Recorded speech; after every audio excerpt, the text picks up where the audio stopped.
19. The Baboon's Bottom.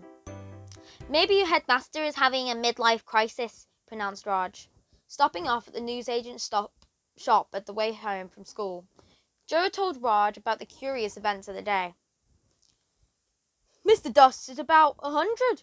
He's got to be more than midway through his life, said Joe. What I mean, clever clogs, continued Raj, is that perhaps he's trying to feel young again. But it's the most expensive motorbike in the world. It costs £250,000.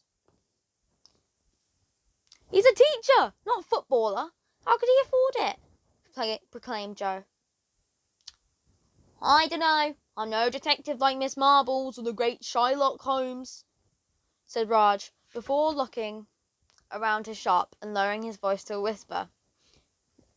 Joe, I need to ask you about something in the strictest confidence. Joe lowered his voice too. Go ahead. This is very embarrassing, Joe, whispered Raj. But do you use your dad's special toilet paper? Of course, Raj. Everybody does. Well, I've been using his new one for a few weeks now. The mint-flavoured bum wipes, asked Joe. There was a huge range of Bum Fresh products, including Hot Bum Fresh, warms your bottom as you wipe. Ladies Bum Fresh, specially soft for ladies' bottoms. Minty Bum Fresh, leaves your bottom with a cool minty aroma. Yes, and Raj took a deep breath. My bottom has come up all, well, purple. Purple? Said Joe with a shocked laugh. This is a very serious matter, chided Raj. He suddenly looked up. One copy of the Daily Mail and a packet of Rolos, that will be 85p. Be careful with those Rolos on your dentures, Mr. Little. He waited for the pensioner to leave the shop. Ding! Went the bell on the door.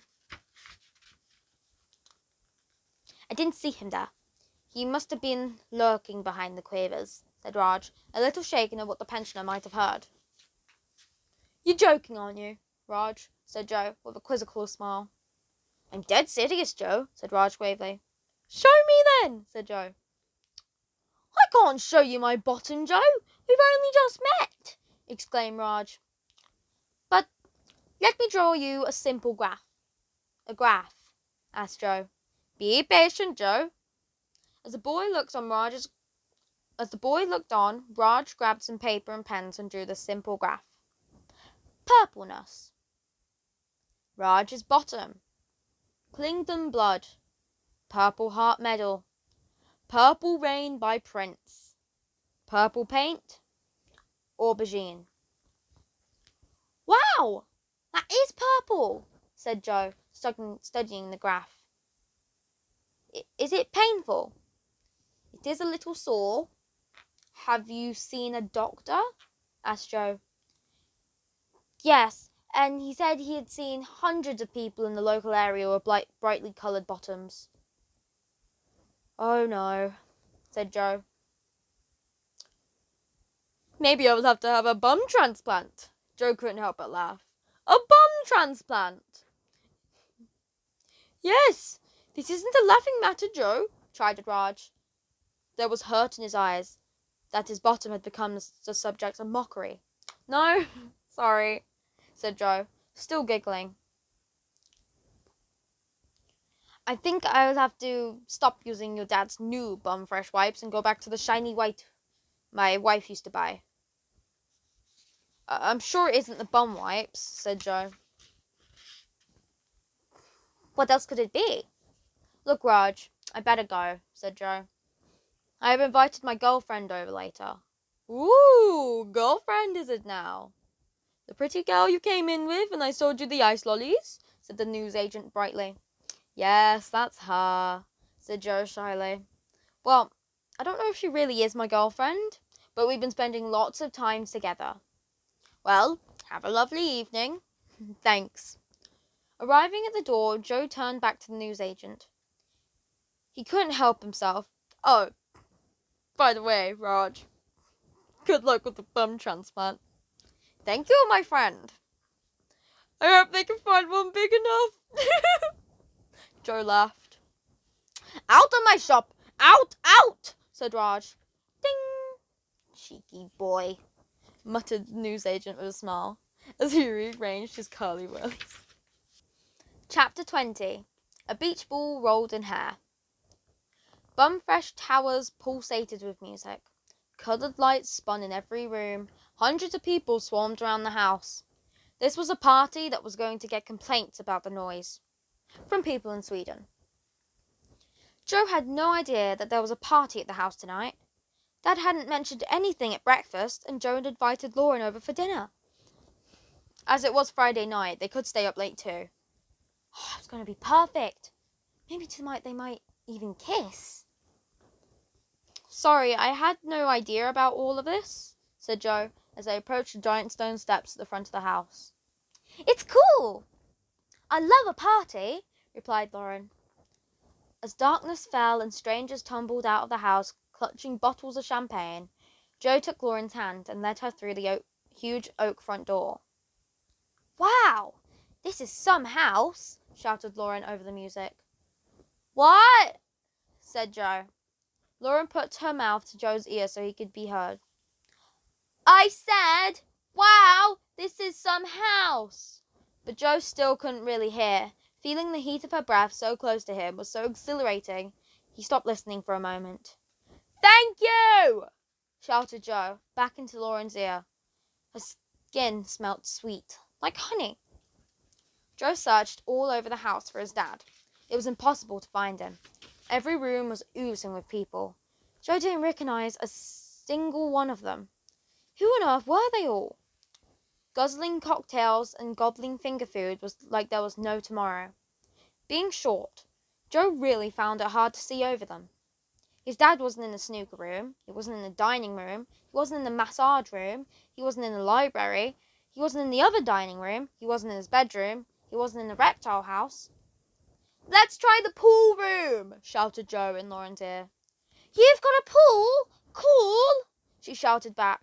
They passed a woman bent over vomiting by the sauna as a man, presumably her boyfriend, patted the small of her back supportively. Some party guests had either dived or fallen into the pool and were bobbling around in the water. Joe enjoyed swimming, and the thought that none of these people looked like they would get out the pool if they needed a pee clouded his mind. Just then he spotted his dad, wearing a pair of swimming trunks and his curly afro toupee, and dancing to a completely different song than the one that was playing. Covering the wall behind him, there was a vast mural of a strangely muscle-bound version of himself reclining in a thong. The real Mr. Spud buggied badly in front of it, looking more like a beach ball that had been rolled in hair. What's going on, Dad? Joe shouted, half because the music was so loud and half because he was angry his dad didn't tell him anything about the party. Who are all these people? Your friends? Oh, no, I hired them in. £500 each. Partyguests.com. What's the party for, Dad? Well, I know you'll be pleased to know that Sapphire and I got engaged, shouted Mr. Spud. What the? Said Joe, not able to disguise his shock. It's great news, isn't it? Dad yelled. Still, the music boomed. Joe didn't want to believe it. Did this brainless bimbo really have to be his new mum? I asked her yesterday and she said no, but then I asked her today and gave her a big diamond ring and she said yes. Congratulations, Mr. Spud, said Lauren. So, you must be a friend of my son's from school, said Mr. Spud, his words tumbling out clumsily.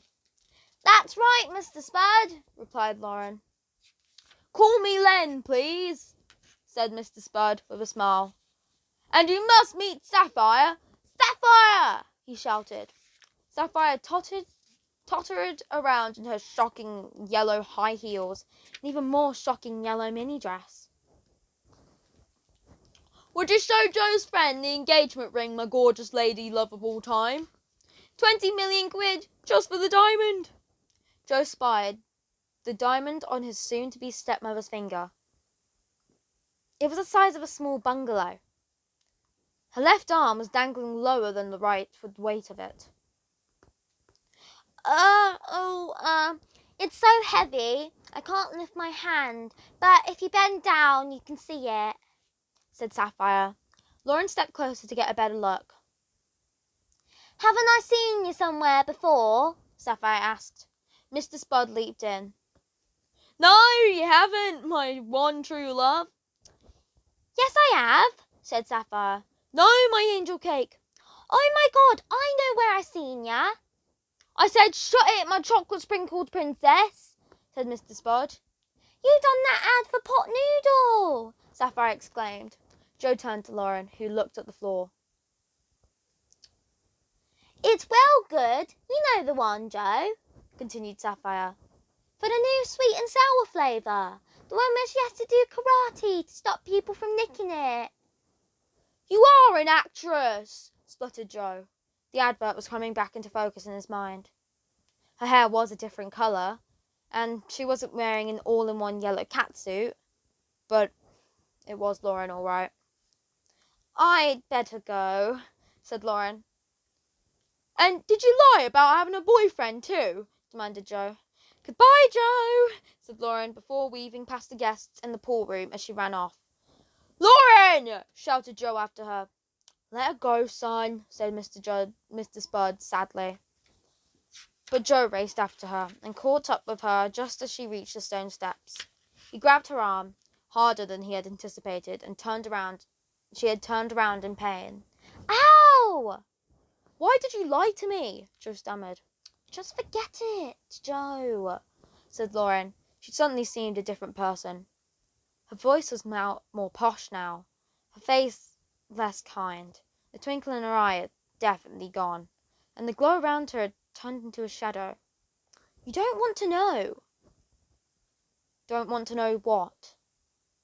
Look, if you must know, your dad saw me on that pot noodle advert and called my agent, said you were unhappy at school and paid me to be your friend. It was all fine until you tried to kiss me. She skipped down the steps and ran off down the long drive. Joe watched her go for a few moments, before the pain in his heart was so great he had to bend over to stop it. He fell to his knees. A party guest stepped over him. Joe didn't even look up. He was so sad that he was never able to get up again. That's it for these chapters, guys. If you enjoyed, please do not forget to like and subscribe, and comment down below which book I should read after this one. See you guys in the next chapters. Bye-bye.